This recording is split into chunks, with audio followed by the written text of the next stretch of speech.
The wide-ranging lawsuit against Rudy Giuliani was filed in a New York court Monday. In it, plaintiff Noelle Dunphy claims Giuliani offered her a job in January 2019 as his director of business development with a salary of $1 million a year, but said he'd have to defer her pay and keep her employment secret until he finished divorce proceedings with his now ex-wife.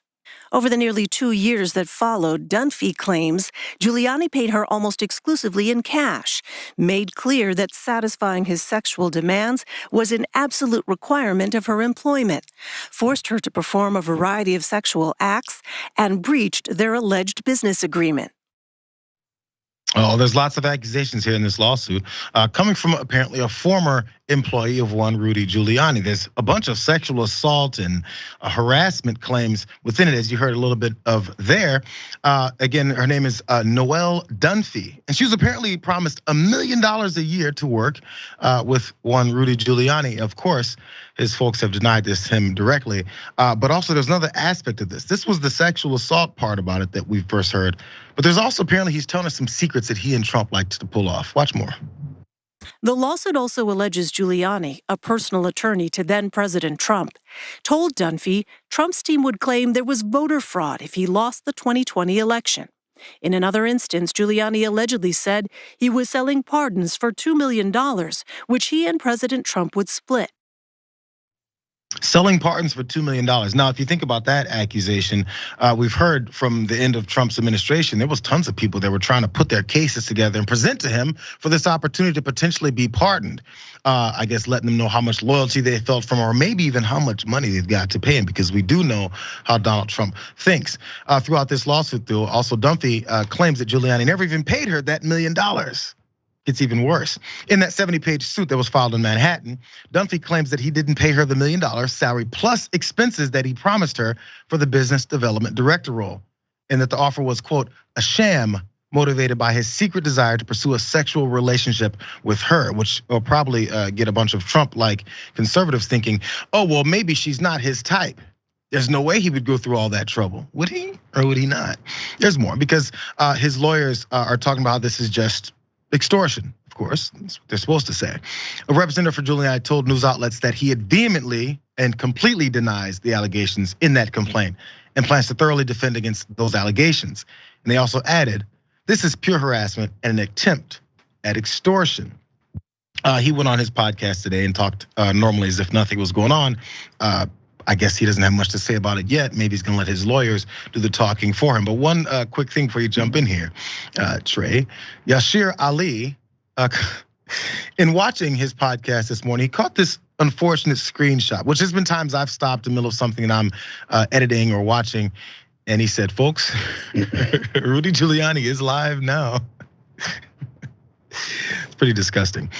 So first thoughts here, at least, as the accusations came down, and then also the lack of response, and also just from the attorneys themselves, from the standard approach here, the timing is going to get talked about for sure. They're coming during an election. Oh yeah, well, I mean, I'm for one stunned that Rudy Giuliani is turning out to be a lecherous piece of, I mean, now we've known this for a while. I always think with Giuliani, like, it's such a wild concept, like what he's done to his own legacy, like it's weird to think about now, but like there was a time like after 9/11 where like everybody was pretty cool with this dude. He had like a sterling reputation for whatever, and I don't know how much of that he ever really deserved, especially now looking back, but like he could have just done speaking engagements, whatever, and trafficked off that forever, and would have been fine, but I don't know, maybe he thinks that any relevance is better than fading into the history books. So he seems to be pretty determined to keep on this current track, as ill-advised as it may be. But yeah, he just couldn't help outing himself for, the monster that he is. I don't know why I put a little English on that. Just felt right for some reason. It worked out. I actually agree with the choices that you made there. No, I've always wondered how people like this in these types of positions don't then go on to just live the easy life. Again, right. He could have coasted right off of this. There's something that flipped in people's brains, some kind of loyalty to Trump that I think they all think they're supposed to have.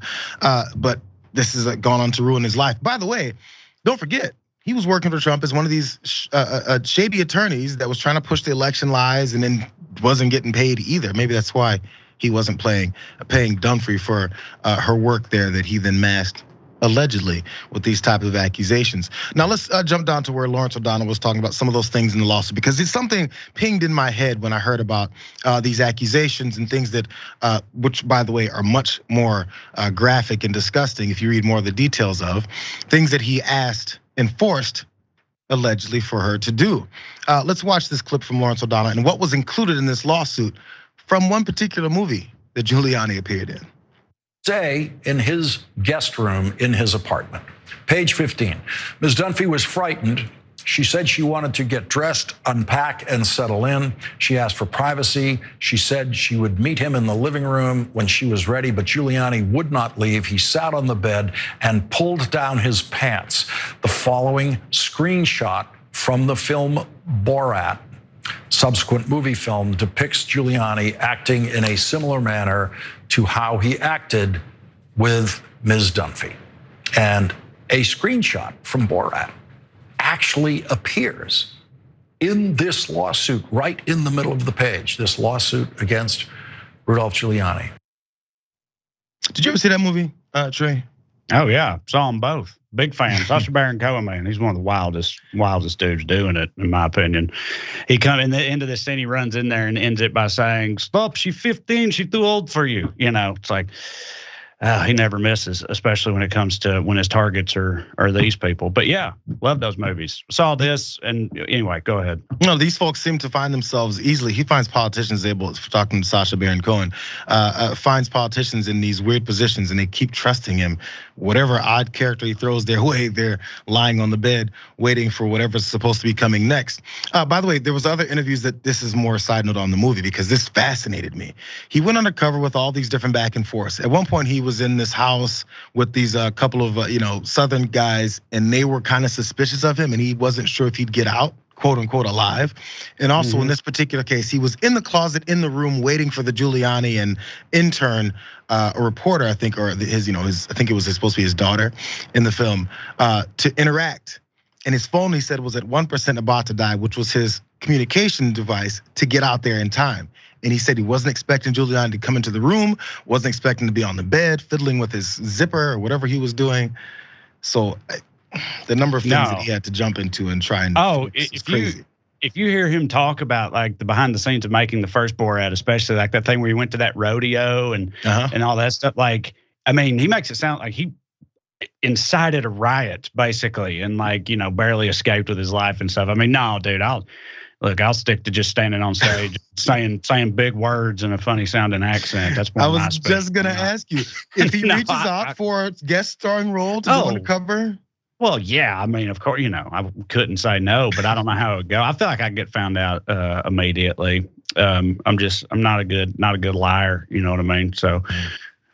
Makes you. Now, I guess it's more of acting, but it's acting in real life. Like the other people aren't acting, which makes it just seem like it's more like lying to me. And I give myself up immediately. You can ask my wife. Like I can't cover anything up. Hey, you guys, Trey Crowder is an honest human being. Remember that as we jump over into this. Not because of just like the type of person I am, or whatever. I just don't have the capacity to be good at it. You know what I mean? Good. It's a good trait to be something to be bad at. I have to agree.